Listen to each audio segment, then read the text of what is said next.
This is Straight No Chaser Talk Radio. We're just getting started. Straight No Chaser Talk Radio. He's drinking that with no chaser. This is Straight No Chaser Talk Radio. We're just getting started. Straight No Chaser Talk Radio. He's drinking that with no chaser. This is Straight No Chaser Talk Radio. We're just getting started. Straight No Chaser Talk Radio. He's drinking that with no chaser.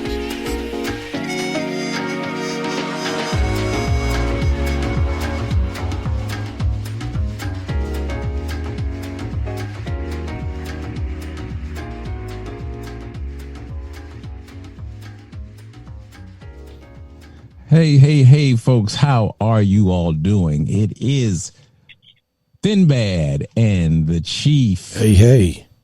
And Ambezy is around doing her thing. You'll hear more about Ambezy a little later. Yes, sir. In the show. How about that? Does that sound good? So tonight we're going to talk about something. All you all know that song that was a hit some years ago. And you hear it playing in the background now.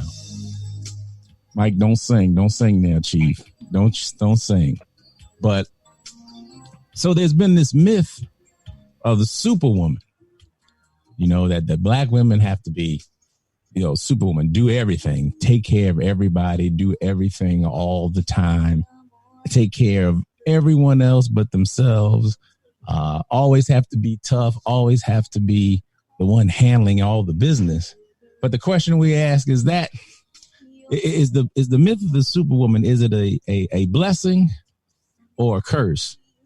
And does it have health implications? So we've got a guest tonight that's going to talk to us a little bit about that. And we're going to listen. I'm sure there are folks out there who are going to have comments and have things to say with regard to this particular issue, because I think it's something that we need to talk about.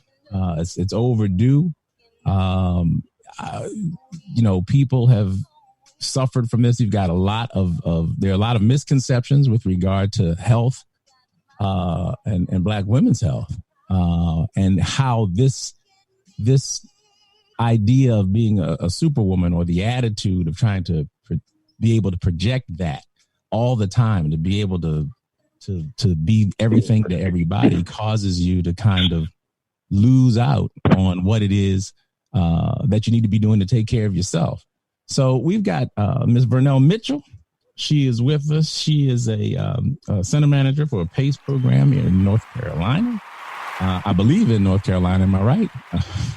You're absolutely correct. All right, good. And she's done some research on the particular issue that we're talking about, in terms of how this I keep saying myth. I mean, maybe I'll come up with a better word by the end of it, but that this myth is creating some negative health consequences for some of our black sisters out there. I was looking around as I was doing some of the research, trying to hear some things, and I want to play a couple of clips. One from Imayan Ibanga on AJ Plus. She's got a YouTube channel where she talks about the issue. So I want to play a couple of clips there, and then on the other side of that, Vernell will let you come in and see what she can say to enlighten us and how we can help folks out that folks are not feeling by themselves.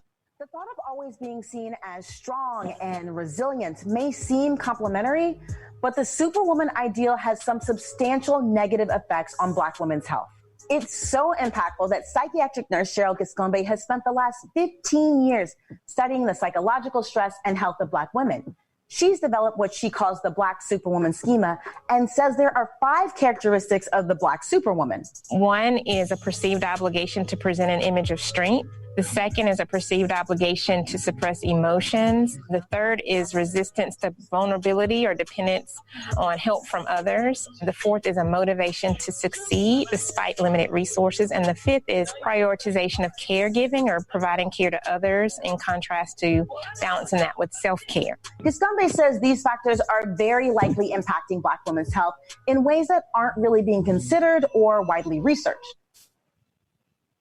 So there we hear some of the, and again, we want to thank Imani Banga and AJ Plus for that piece where we kind of lay this out. Those are, you heard 5 points kind of laid out there as to what some of the potential health problems could move from that particular persona being this superwoman. So Vernell, go ahead and give us the benefit of some of the stuff that you've been researching and looking at and what you found with regard to that particular issue. First of all, welcome to the show, and we're glad to have you. Thank you so very much. It's welcomes. I appreciate being able to be a part of the show.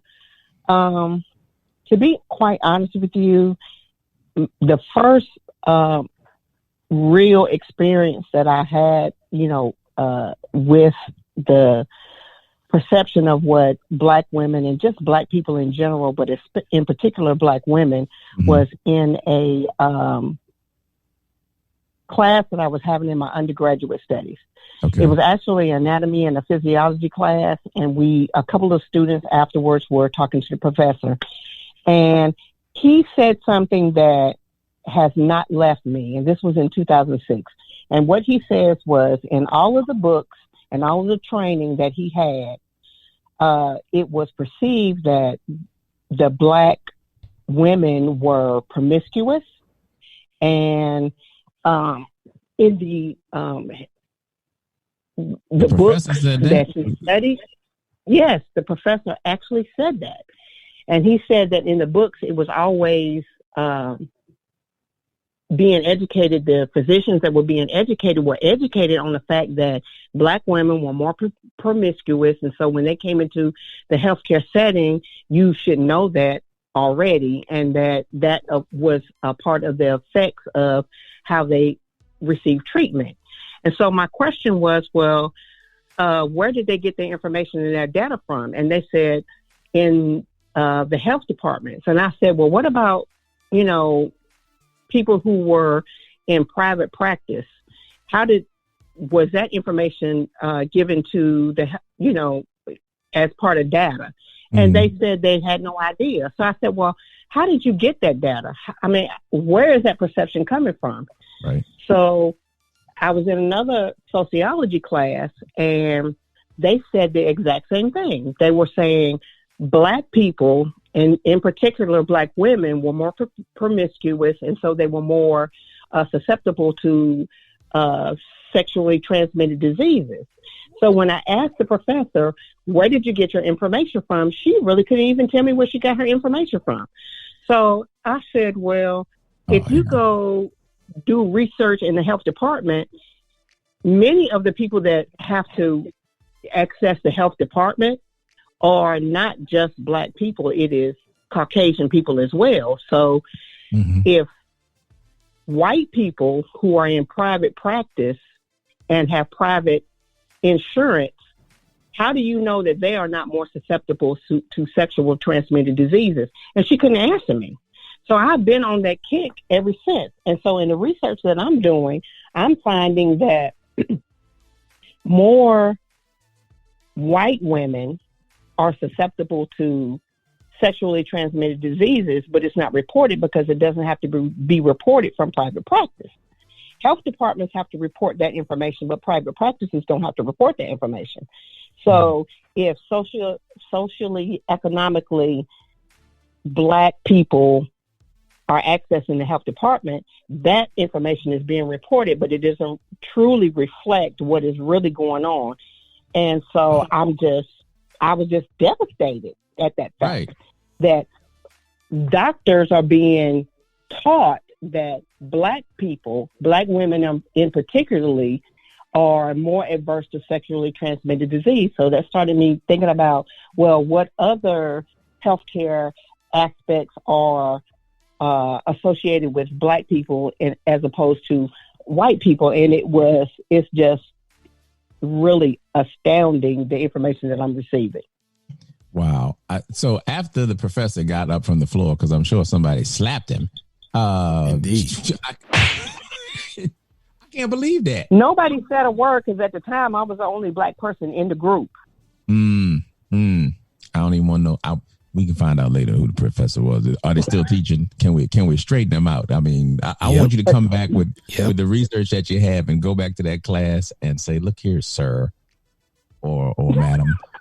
I'm assuming I just went ahead and assumed it was a male because only a man can say something that's stupid. Was it a man? It actually was a man. See? But I have to give it up to him because he was willing to tell the story that nobody else is willing to tell. Yeah. But so he was saying this is what was presented. He wasn't saying that himself. That's not what he was.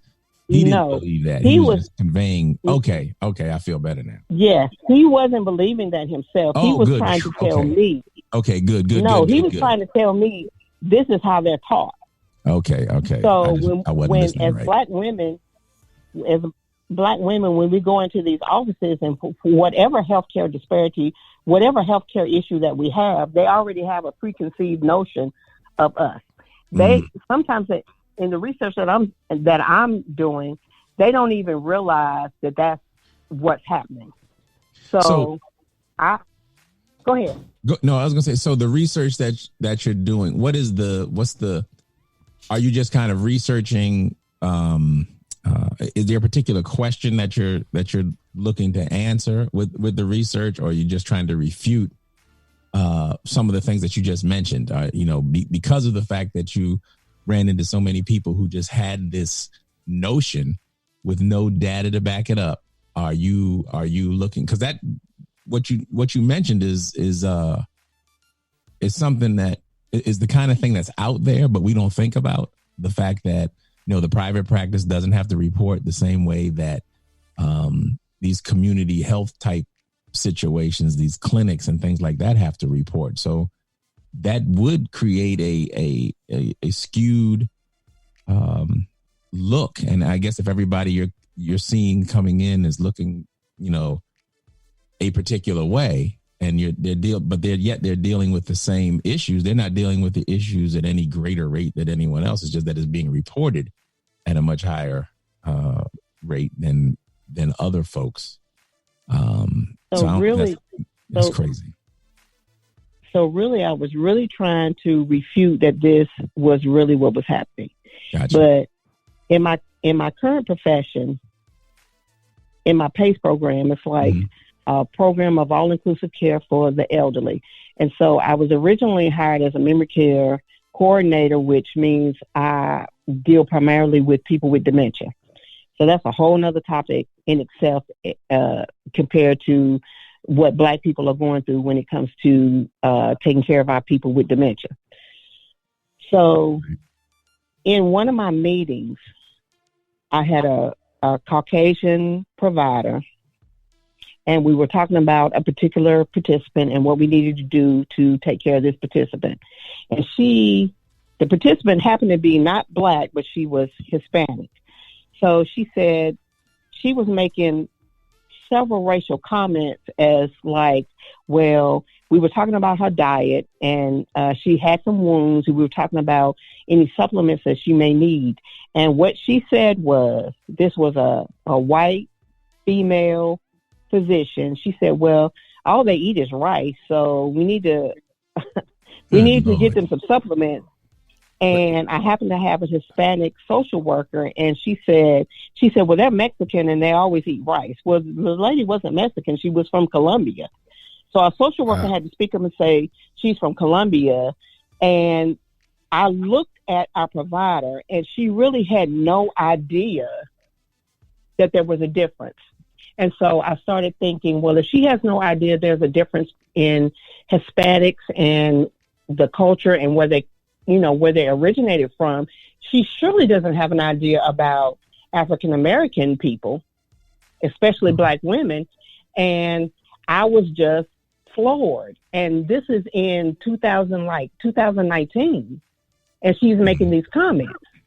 And so I know it's something that is ingrained in what they're being taught as they, come up through their training as, to become physicians. So I'm just really trying to figure out how we can